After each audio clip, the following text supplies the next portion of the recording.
Ada 14 provinsi di Indonesia yang menyertakan atletnya pada cabang olahraga terbang layang event Pekan Olahraga Nasional PON ke-21 Aceh Sumut tahun 2024. Terbang layang digelar di Lapangan Udara Maluku Saleh, Aceh Utara.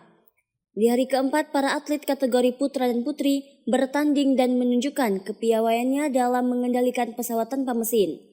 Lamanya durasi terbang dan ketepatan pendaratan jadi penilaian dalam pertandingan terbang layang tersebut. Adapun pesawat tanpa mesin ini diterbangkan dengan cara ditarik oleh pesawat penarik hingga pada ketinggian 1000 kaki. Kemudian pesawat dilepaskan untuk dikendalikan oleh atlet.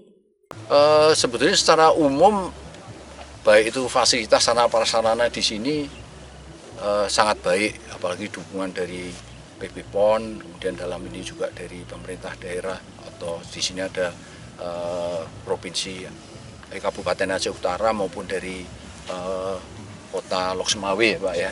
Kemudian juga ini ada dari Musbida, dari Pak Satrat, Komandan Satrat 231 Lok Sumawe, sehingga semuanya berjalan lancar. Dan memang kendala satu-satunya sebetulnya dari pesawat itu sendiri atau juga dari cuaca. Nah, selama ini alhamdulillah semuanya lancar, hanya ada cuaca waktu hari apa itu hujan.